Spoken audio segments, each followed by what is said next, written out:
tocado o teu coração nesta noite.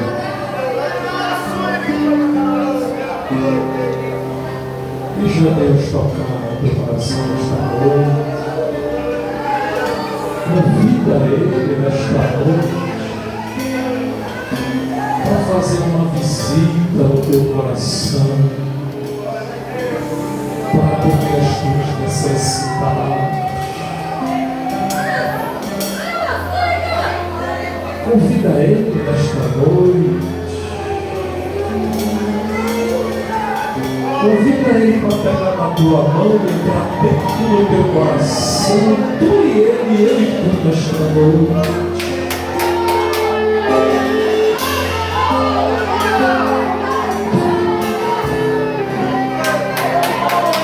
Presença de Deus muito forte aqui nesta noite.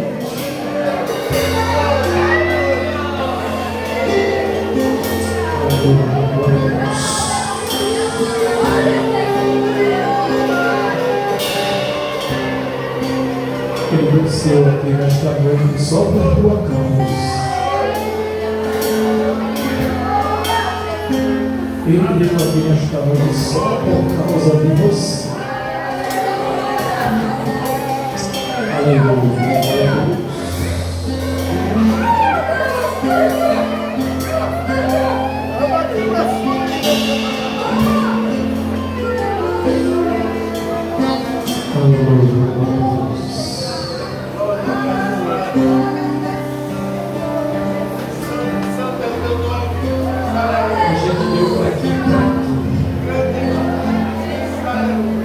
Veio para o culto aqui na igreja, para quê? Finalmente, para quê? O que a gente veio fazer aqui nesta noite? A gente nos arrumamos, trocamos de corpo, pegamos a Bíblia e dizemos: eu vou para a igreja. Quando chega aqui na igreja, a gente começa a se conformar e sair do mesmo jeito que a gente entrou.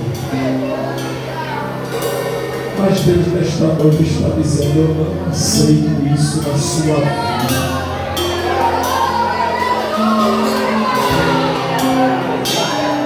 Você pode até estar se conformando, mas eu não estou conformado com essa situação. Eu sou Deus de mudança. Eu sou Deus de coisa nova. Chega de viver da mesmo jeito todos os dias.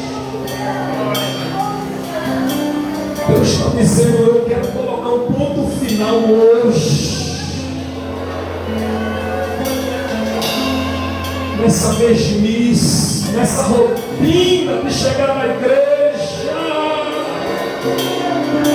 e sair do mesmo jeito.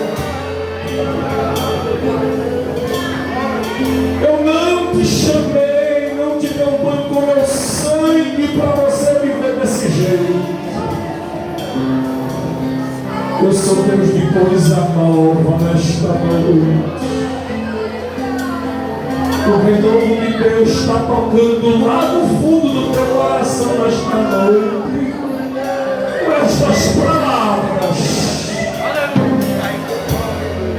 Ele está indo lá no fundo do teu coração. Está começando a mexer lá dentro. Algumas coisas que você não consegue tirar, que você não consegue mexer. Pensamentos que muitas vezes têm te tirado da presença de Deus.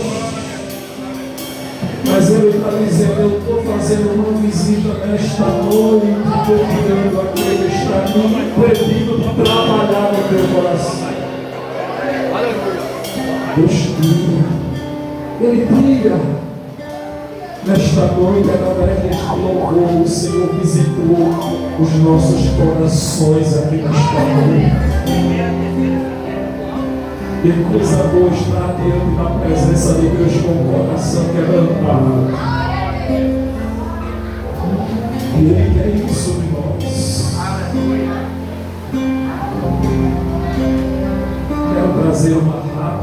reflexão, porque o tempo não nos espera que a gente se prolongue muito. Mas você está convidado a oferecer o seu culto a Deus. Sinta-se convidado pelo Espírito Santo nesta noite. Quero desde já agradecer a visita de todos os visitantes, no nome do nosso coordenador, nosso evangelista, Jorge Calvino, e desde já quero agradecer também a Deus por esta oportunidade. Nosso coordenador não chegou aqui ainda porque ele está lá em Três Carneiros, mas acredito que daqui a pouco ele está chegando por aqui, e a gente sabe que as atividades são grandes na área, e ele está procurando tapar as brechas. E a gente estamos aqui, eu e os outros companheiros, os irmãos, liderança, também ajudando o servo do Senhor a fechar as brechas da área. Glória a Deus por isso. Gostaríamos muito de dar oportunidades também a outras pessoas, mas as horas já não nos permitem que a gente dê mais oportunidade, porque a gente sabe que a gente temos também que ouvir a palavra de Deus. Quantos concordam? Diga amém. Eu quero trazer uma rápida reflexão para os irmãos, tendo em vista o texto que nós lemos em Mateus, capítulo de número 9, e o versículo 1 em diante, que nos fala a respeito de algo que aconteceu, do fato que aconteceu.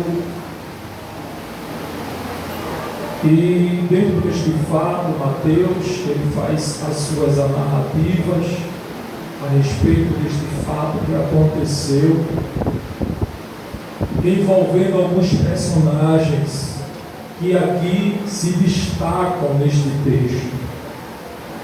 Mas antes da gente entrar categoricamente neste texto, eu quero frisar aqui a parte introdutória do Evangelho de Mateus, antecedendo este fato, e faz menção do objetivo de Jesus, da pessoa de Jesus, da cultura e também do momento ali em que Jesus estava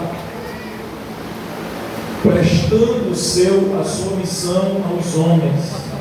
A gente vai ver que Mateus, ele fala dentro de um contexto que Jesus, ele vai até a sua cidade de Cafarnaum. Mas antes de Jesus ir à sua cidade, que Lucas faz também essa narrativa, a gente vai ver que a gente sabe que Jesus, ele nasceu em Nazaré. E de Nazaré, Jesus, ele foi rejeitado lá em Nazaré, e Jesus, ele percorre com a sua missão que Deus, o Pai, tinha delegado a ele para que ele viesse cumprir. E ele imediatamente, quando ele sai de lá, ele vai para uma aldeia chamada Gadara. E nessa aldeia de Gadara, a gente sabe que Jesus, ele realizou um grande milagre, que foi o milagre da libertação daquele homem.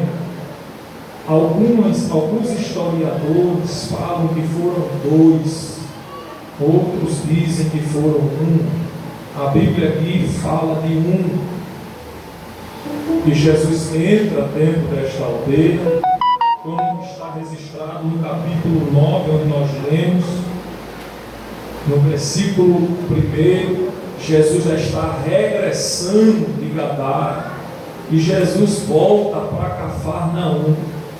Jesus estava temporariamente residindo ali em Cafarnaum, mas só a título de informação, A cidade de Cafarnaum era uma cidade muito movimentada, politicamente e financeiramente, porque Champlin diz, um grande comentarista, ele diz que Cafarnaum era uma cidade muito movimentada, de grandes comércios, e ali tinha uma grande feira de peixes. Os pescadores pescavam seus peixes e depois trazia para Cafarnaum para comercializar, tendo em vista que ela tinha uma movimentação também militar. O próprio Evangelho de Mateus também, ele diz no capítulo de número 8, que Jesus, quando ele estava lá na cidade de Cafarnaum, foi ter com ele um centurião. E esse centurião, ele estava responsável por um grande número de soldados submissos a ele, para promover a paz dentro da cidade de Cafarnaum. Então a gente vai ver uma grande importância social e política dentro da cidade de Cafarnaum. Também existiam ali cobradores de impostos, e aí a gente vê também um número lucrativo muito alto que estava aflorando ali daquela cidade. Jesus, com o seu objetivo, como sempre foi, de alcançar o maior número de pessoas possível, Jesus agora, ele implanta ali uma residência passageira ali na cidade de Cafarnaum.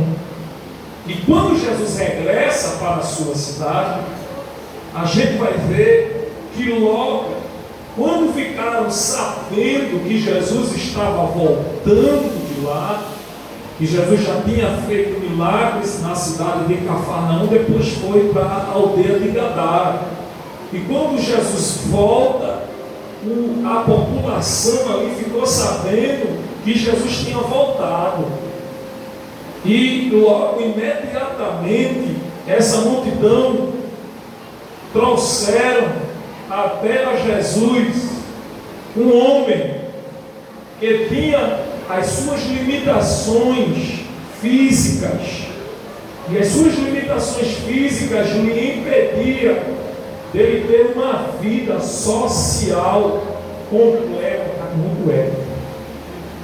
social, e também lhe impedia dele ter uma vida plena, religiosa, porque a cultura impedia que todos os deficientes visíveis aos olhos da sociedade daquela época, eles eram rejeitados, eram tidos como pessoas que estavam carregando sobre si maldições, e essas maldições a sociedade acreditava que ela poderia atingir o meio religioso, o meio social e o meio também lucrativo. Então, eles não tinham oportunidade nenhuma que eles pudessem se socializar no meio daquela sociedade. E a gente vê que, diante dessa circunstância, deste cenário, um grupo de pessoas, que a Bíblia não diz a característica de relacionamento, ou o grau de relacionamento desse grupo com esta pessoa aqui também se encontra-se no anonimato. A Bíblia não fala o nome, não menciona nome, Mateus não menciona nome, mas a Bíblia diz que este grupo, ele se compadece deste homem, ligando ele à bondade de Jesus, o poder de Jesus, reconhecendo o Jesus como o Messias, aquele que veio debaixo da promessa de Deus, falada por bocas de profeta, do Antigo Testamento, baseando-se nos milagres que Jesus já havia feito. E esse grupo olha, eu acredito que ele olha para aquele homem, diante daquela circunstância. Os médicos daquela época não poderiam dar jeito, a medicina muito limitada naquela situação, e eles agora resolvem pegar aquele homem, colocar em cima de um leito. E Chambre também, eu estava estudando um pouco sobre essa situação. Chambre chama deste leito de catre. Catre era uma cama que era feita com 2 bambus e 2 varas de bambus. E estas 2 varas de bambus ele colocava um tipo de um tecido amarrado, ligado a estas 2 varas de bambu, e colocava ali o enfermo, e um pegava numa ponta, outro pegava na outra, ou 4 podia pegar cada um em uma ponta e conduzir aquele enfermo até o local destinado. E a gente vai ver que ele foi colocado neste leito e ele não podia ir até a Jesus. Mas a gente já começa a entender por aí que quando o sinal de Deus está apontado para a vida de alguém, aleluia, para que ele realize algo na vida de alguém, a gente já começa a enxergar que as limitações humanas, aleluia, não podem impedir o agir de Deus. Aleluia. As limitações psicológicas não podem impedir o agir de Deus. Quando a gente nasce no ventre da nossa mãe, que Deus nos traz para essa esfera terrestre, todos os seres humanos ele tem uma destinação já predestinada por Deus. Cada um de nós. E a gente vai ver que quando Deus predestina na vida de alguém, que ele vai realizar algo grande, independente das limitações daquele a que ele vai trazer para esta esfera, em todo o tempo vai estar na mira de Deus. Aleluia. Em todos os dias vai estar na mira de Deus. E a gente já começa a entender aqui que aquele homem, ele não sabia que ele era um alvo de Deus. Ele não sabia que ele era um ser que Deus já tinha determinado algo para a vida dele. Mas eu acredito que muitas imposições se levantaram contra ele para lhe afastar do propósito de Deus. E ele nem sabia, eu acredito, eu posso até conjecturar. A exegese me dá direito a isso, pensar um texto. E eu pensando aqui junto com os irmãos, a gente pensando junto, eu posso até pensar assim de forma humanamente falando, que aquele homem talvez ele já tinha determinado o fim da vida dele daquele jeito. Ele já tinha aceitado que ele iria morrer daquele jeito, que ele não iria haver nada novo na sua vida, que ele iria morrer como qualquer um outro do mesmo jeito. Mas mesmo ele não crendo, mesmo ele não acreditando, nem mesmo sabendo que o céu já tinha preparado algo para ele, isso não ofuscou nem impediu o agir de Deus na vida dele. E a Bíblia diz que foram buscar ele. Deus está falando aqui nesta noite. Alguém lembrou dele, mas não foi alguém que lembrou, foi Deus que lembrou dele. A gente pensa que as pessoas se lembram da gente, mas não é as pessoas não. É Deus que se lembra da gente e coloca a gente no coração de alguém. E às vezes a gente está ali imobilizado angustiado, sem possibilidade nenhuma de avançar. Aí Jesus, Deus, na sua onisciência, diz assim: pegue um catre e vá lá e traga ele até a mim. Alguém lembrou de você nesta noite? Talvez você chegou aqui nesta noite sem condições nenhuma de chegar aqui. Aleluia, glória a Deus. Mas alguém preparou um catre. Alguém preparou um catre, um tecido, duas varas, e disse: você não tem condições de chegar lá, mas eu vou te levar. Eu vou te levar. Colocou você em cima e trouxe você até aqui nesta noite. Eu posso até simbolizar aqui esses amigos como o Espírito Santo de Deus. Ele se lembra da gente. Todo o tempo ele está se lembrando da gente.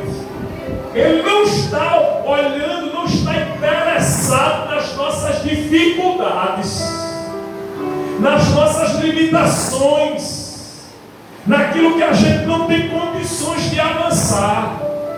Ele só vem com uma missão: eu tenho que levar ela. Eu tenho que levar ele. Não tem condições, não tem nenhuma possibilidade, mas na história de Deus, ele tem que estar lá. Ela tem que estar lá. E vai ter que chegar de um jeito ou de outro. Vai ter que chegar. E o Espírito Santo te pegou nesta noite, eu não sei aonde, te colocou em cima do catre, te trouxe para cá, para tratar de você. E a gente vai ver que aparentemente aos olhos de todos o defeito estava nítido, mas o problema não estava no externo, o problema estava no interno. Aquele homem passou muitos anos, eu não sei quanto tempo, porque a Bíblia não menciona e a Bíblia também não diz que ele era paralítico de nascença. E nenhum comentarista, eu pesquisei, nenhum comentarista também menciona que ele tinha esse detalhe, que ele era paralítico de nascença. Só diz o texto, Chambre também fala, confirma que ele era paralítico. E ele foi conduzido. E aqui no tempo do texto eu já começo a entender o problema que foi agravado daquele homem. Aquele homem, a sua paralisia foi agravada. E o agravamento da paralisia daquele homem não foi físico, foi psicológico, sentimental, na alma, no coração. Como é que o Senhor prova isso, pastor? Vamos para o texto. Mateus capítulo 9 e o versículo 2. Jesus ele aflora o problema maior daquele homem. 9:2. Jesus, vendo a fé deles, disse ao paralítico: filho, tem bom? Tem bom? Por que Jesus disse tem bom? Porque aquele paralítico estava triste. O problema maior da paralisia da vida daquele homem não era as pernas, era o coração, era a alma daquele homem que estava triste. E a Bíblia diz lá em Provérbios capítulo 17, versículo 22: o coração alegre, ele aformoseia o rosto, mas o coração triste faz secar os ossos. Os ossos daquele homem estavam cada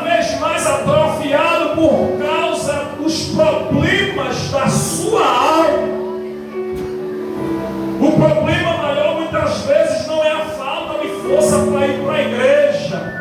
Não é muitas vezes falta de força para a gente chegar no culto. Muitas vezes são palavras que são lançadas sobre nós. Muitas vezes são tratamentos que a gente somos tratados dentro desta sociedade que a gente vive. Muitas vezes são as rejeições. Muitas vezes são palavras de baixa estima. Muitas vezes as pedradas, as calúnias, as palavras negativas que você não vai conseguir por conta do seu defeito. Você não vai chegar porque você não tem condições de chegar. Você não vai avançar porque você é pequeno, não tem ninguém por você. A sua família não tem nome. Mas eu venho aqui da parte de Deus nesta noite trazer uma palavra da parte do Senhor para o teu coração. E o que Jesus nesta noite está falando não é para as tuas pernas, é para o teu coração nesta noite. O que está imobilizando, o que está querendo te neutralizar, não é as pernas, é o coração. Mas Deus nesta noite está dizendo: você foi trazida para a minha presença. Quem te trouxe, quem te convidou, o amigo que veio junto com você, não viu o que eu vi, não vejo o que eu vejo, não vê o que eu vejo, porque o que eu vejo está por detrás do teu coração. Ninguém consegue ver, mas eu consigo ver. E eu te trouxe aqui para colocar você em uma maca especial. E você está passando no raio-x do céu. E lá em cima está olhando tudo que está acontecendo na tua alma. E o médico dos médicos nesta noite já detectou o problema. E ele está mexendo lá dentro com estas palavras. Quando ele disse: filho, tem bom ânimo, a palavra já entrou. Pá!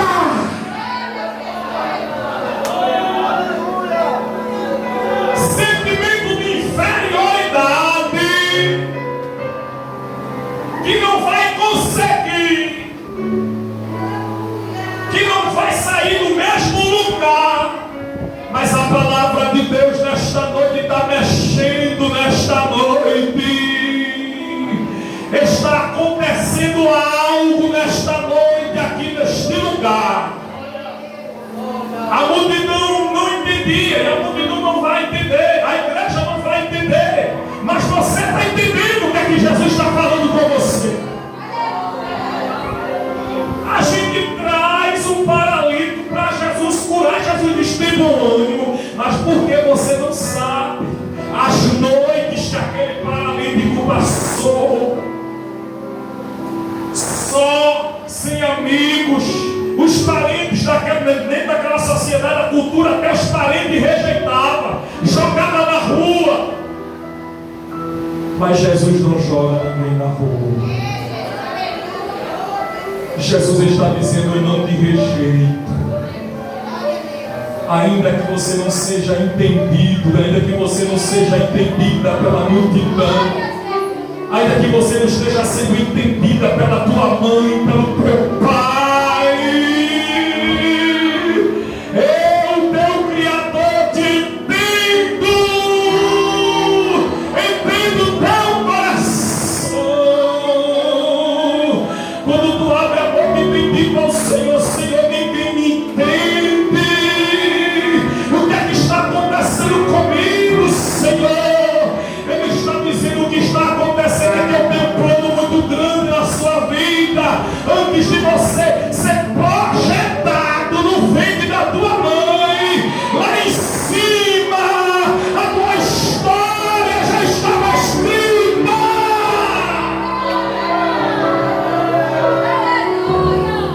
Aleluia, glória a Deus. E o problema daquele homem, por viver no grego, a palavra que foi usada aqui no versículo 1, assim: e trouxeram um paralítico, a parte C, no versículo 1 do capítulo 9. Trouxeram um paralítico deitado numa cama. Paralítico aqui é paralion. E eu fui pesquisar o significado dessa palavra paralion. Por que esta palavra paralion? Esta palavra tem 3 significados na vida daquele homem. Primeiro, ossos presos ou travados. Os problemas internos do coração, da mente e da alma daquele homem agravou o problema dele. Primeiro, travando os ossos do corpo daquele homem. O problema era mais sério do que a multidão pensava. Segundo significado, ele tinha os ossos. Paralion significa ossos enfraquecidos ou sem força. Terceiro, ossos frágeis ou doentes. A gente sabe que o nosso corpo é composto por ossos. E os ossos, eles são responsáveis pela sustentação do nosso corpo físico. O corpo físico, ele precisa de solidez nos ossos para ele andar, se sentar, se levantar, deitar e aí sucessivamente manter-se em pé. E o problema daquele homem, quando se agravou, aquele homem começou a travar. O problema da alma daquele homem estava travando aquele homem. Parece que eu estou vendo Jesus olhando para aquele homem e dizendo: você vai ser destravado agora. Você vai receber forças agora. Você vai receber saúde agora. Porque as pessoas só olhavam aquele homem deitado, mas não sabiam que aquele homem precisava de ser destravado. Tem coisas na nossa vida que precisa ser destravado, destravada. O homem não consegue destravar o médico, por mais que tenha suficientemente a tecnologia avançada dentro da medicina, jamais vai conseguir destravar o osso. O máximo que ele vai conseguir é colar o osso ou descolar, mas destravar o osso, só Jesus para destravar. E ele está dizendo nesta noite: o que está sendo travado, eu vou começar a destravar pelo poder da minha palavra.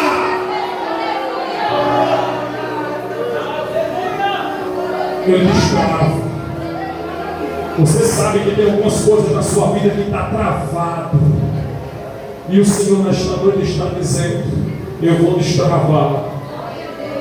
Eu vou destravar.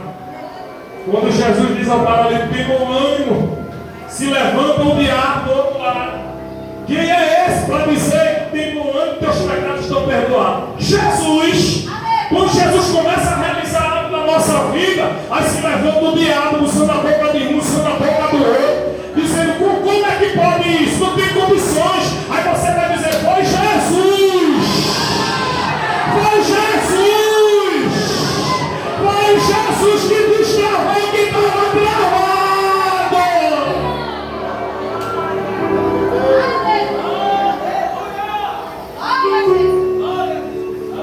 Para a gente finalizar, o versículo de número 6. E o problema está lá.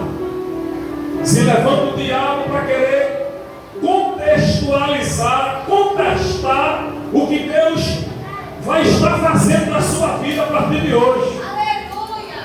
Mas ele não pode impedir mais, porque a palavra já saiu. Enquanto ele está contextualizando, enquanto ele está contestando, a palavra está colocando tudo no lugar. Houve um intervalo aqui do versículo 2 e versículo 6. O paralítico estava lá, deitado ainda. E o problema estava lá, acontecendo, e o paralítico lá. Mas as pessoas estavam vendo tudo parado, mas a palavra já tinha entrado no problema. Já estava colocando tudo no lugar. Você não está entendendo o que é que Deus está falando aqui nesta noite. Mas eu vou falar de forma mais clara. Enquanto você está aqui, aí você talvez nem alguém esteja vendo nada acontecer, mas a palavra que está saindo aqui já está entrando no problema e já está mexendo com aquilo que estava parado, com aquilo que está parado. A palavra de Deus já está agindo lá. Está agindo lá. O legal é que essa palavra nesta noite da parte de Deus. Deus está destravando lá. Eu não sei o que é, mas Ele está destravando lá. Está dando vida lá. Aleluia. O versículo número 6, para a gente encerrar, diz assim: ora, para que saibais que o Filho do Homem tem poder na terra ou autoridade para perdoar pecado, disse então ao paralítico o quê? Disse ao paralítico o quê? Levanta-te, toma a tua cama e vai para a tua. Levanta-te, toma a tua cama e vai para a tua. Acabou-se, a palavra já saiu. Quando a palavra sai, ninguém pode mais voltar atrás.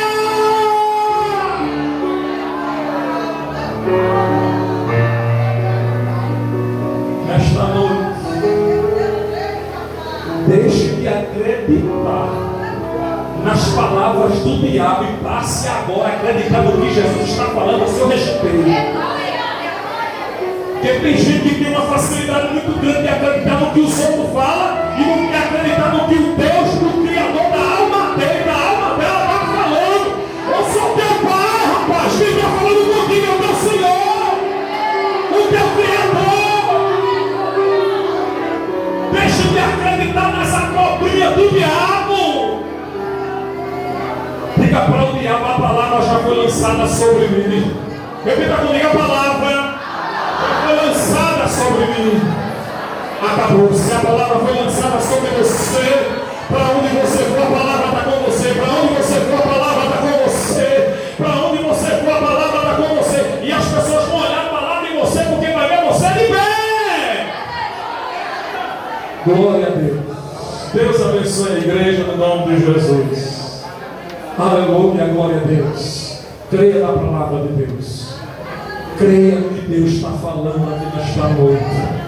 E você vai ser abençoado por Deus. Amém? Vamos ouvir os avisos nesta noite. Quem vai dar os avisos?